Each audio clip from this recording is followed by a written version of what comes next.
On February 13, 2017, two teenage best friends went for a hike and never came home. But before they died, one of them did something that would eventually help catch their killer. This is the story of the Delphi murders, a case that haunted America for over 5 years, and how the bravery of 14-year-old Libby German helped solve her own murder. But before we dive into this incredible story, if you enjoy true crime content that goes deep into the evidence and timeline like we're about to do, please hit that subscribe button and ring the notification bell. It really helps the channel grow and lets you know when we upload new cases. Now, let's get into it. What you're about to hear includes actual audio recorded by one of the victim's moments before her death. Viewer discretion is advised. The Delphi murders shocked the small town of Delphi, Indiana, and captivated the nation. The case of Abby Williams and Libby German became one of the most followed missing persons cases in recent history. Today, we'll walk through the entire timeline, examine the evidence, and reveal how this cold case was finally cracked. February 13, 2017, was supposed to be a normal day off school for 13-year-old Abby Williams and 14-year-old Libby German. President's Day had given the best friends an unexpected holiday in Delphi, Indiana, a small town of about 3,000 people where everyone knew everyone. Abby Williams was the quieter of the two friends, artistic, kind, and always looking out for others. Libby German was more outgoing, the type of girl who wasn't afraid to speak up when something wasn't right. They'd been inseparable since elementary school. That morning, Libby asked her older sister Kelsey to drop them off at the Monon High Bridge trail, a popular hiking spot about 10 minutes from downtown Delphi. The bridge itself is a massive, abandoned railroad trestle that stretches 853 feet across Deer Creek Valley, towering 63 feet above the water below. 1:35 p.m., Kelsey drops the girls off at the north end of the trail. 2:07 p.m., Libby posts a photo on Snapchat showing Abby walking along the bridge. 3:11 p.m., Kelsey returns to pick them up, but they're not there. When Kelsey couldn't find her sister and Abby, she immediately knew something was wrong. This wasn't like them. She called family members, who quickly organized a search party. As darkness fell, the search was called off until morning, but family and friends continued looking with flashlights through the night. By the next morning, February 14th, Valentine's Day, the entire community was mobilized. Hundreds of volunteers combed through the woods around the trail. Police brought in K-9 units and helicopters. The Indiana State Police took over the investigation, treating it as a missing persons case. Around noon on February 14th, the worst fears were confirmed. The bodies of Abby Williams and Libby German were found on private property about a quarter mile from the Monon High Bridge, on the opposite side of Deer Creek from where they were last seen. Police immediately secured the scene and began treating this as a double homicide. The girls had been killed sometime on February 13th, but the exact cause of death was never released to the public. What police did reveal would become the most important piece of evidence in the case. Libby German's smartphone was recovered at the crime scene, and what investigators found on it would prove crucial. In what can only be described as incredible presence of mind, Libby had begun recording on her phone when she and Abby encountered their killer. Police released a grainy video clip showing a man walking along the Monon High Bridge. The figure appears to be wearing a blue jacket, jeans, and a hat. His hands appear to be in his pockets, and he's walking with purpose toward the camera, toward where Abby and Libby were standing. But more chilling than the video was the audio. Police released a brief clip of a male voice saying 3 words, "Down the hill." The voice is gravelly, authoritative, and unmistakably threatening. This was likely one of the last things Abby and Libby heard.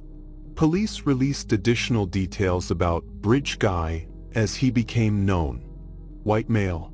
Estimated height between 5 feet 6 inches and 5 feet 10 inches. Weight between 180 to 220 pounds. Reddish-brown hair. Wearing blue jeans, blue jacket or hoodie and a hat. Based on the evidence, investigators believe this timeline. 2:07 p.m., Libby's last Snapchat photo. 2:13 p.m., Libby begins recording, estimated time. 2:13 to 2:20 p.m., the encounter with Bridge Guy. 2:20 to 2:30 p.m., the girls are forced down the hill and across the creek. Police revealed they had additional audio and video from Libby's phone, but most of it was never released to protect the integrity of the investigation. They also found other physical evidence at the scene, but those details remain sealed. In July 2017, police released a composite sketch based on witness descriptions of a man seen in the area that day.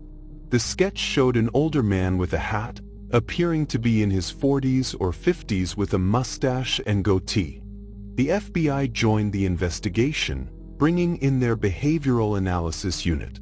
They set up a command center in Delphi and began one of the largest investigations in Indiana history. Thousands of tips poured in from across the country. What became clear was that Libby German had done something extraordinary. Sensing danger, she had the presence of mind to start recording.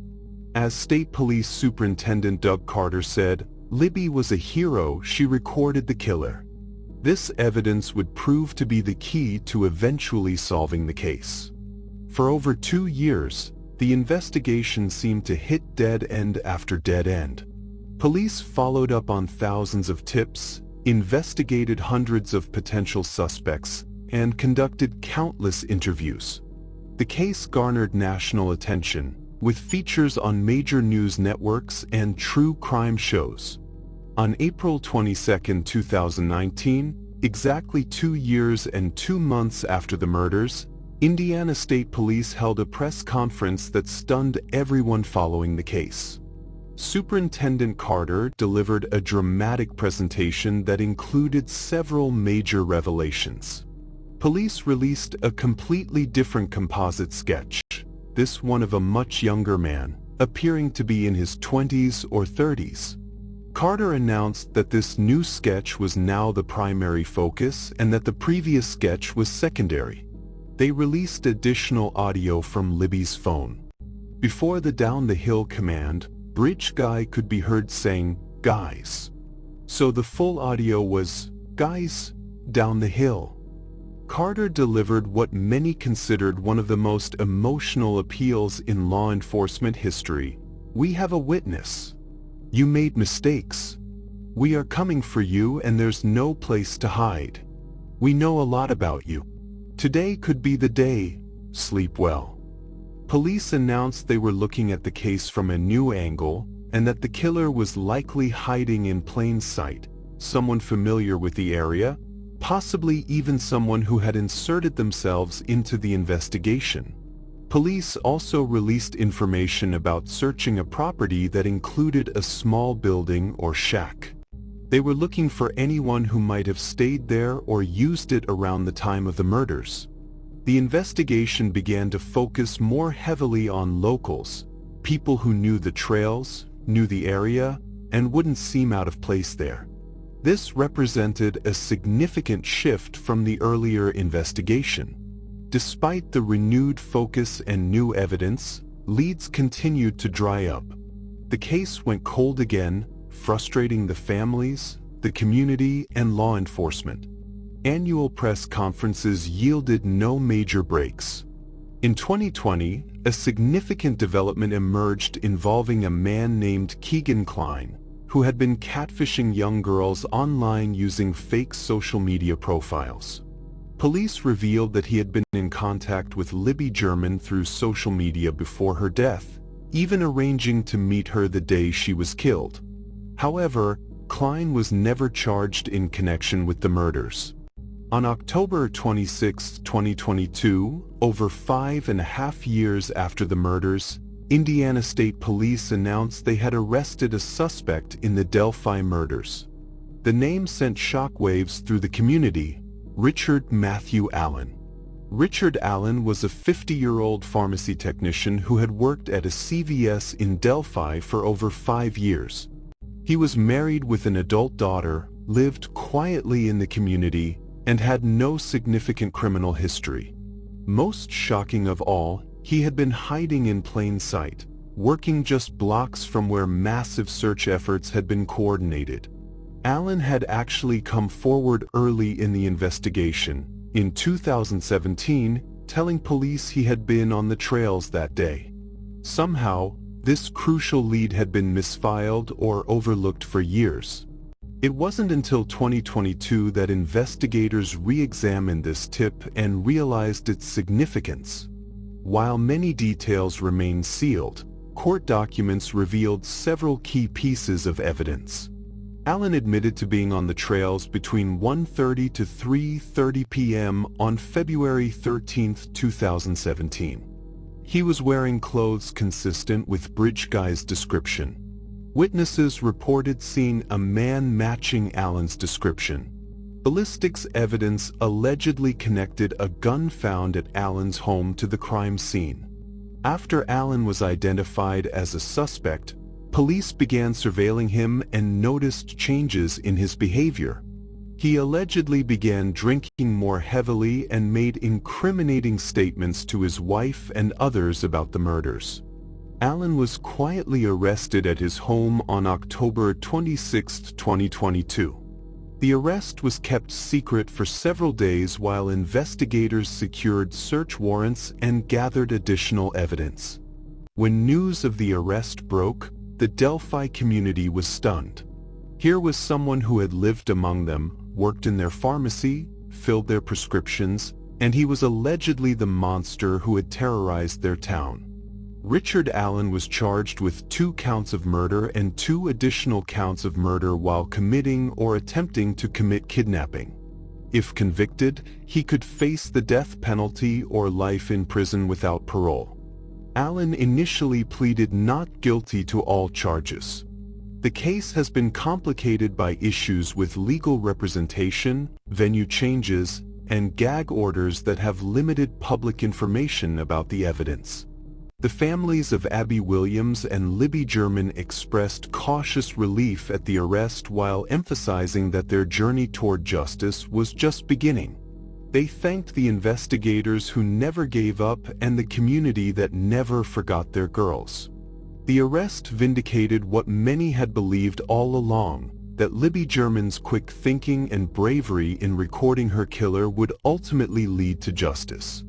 Her actions likely saved other potential victims and ensured that her killer couldn't escape justice forever. As this case moves toward trial, many questions remain unanswered. The exact motive, the complete sequence of events, and many other details will hopefully be revealed in court proceedings.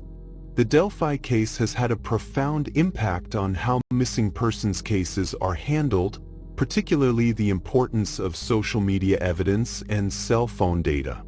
It also highlighted how quickly a case can go cold and how crucial it is to properly manage and follow up on tips. The Delphi murders remind us that evil can hide in plain sight, in our communities, in places we consider safe. But they also remind us of the power of courage in the face of unimaginable terror.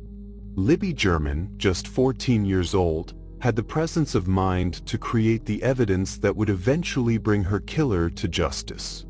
While Richard Allen awaits trial, the families of Abby Williams and Libby German continue to honor their daughter's memories through foundations that promote child safety and support other families dealing with tragedy. The Delphi case shows us why it's so important never to give up on seeking justice for victims. If this case interests you, there are many others like it that we'll be covering on this channel. Subscribe and hit that notification bell to stay updated on true crime cases and their resolutions.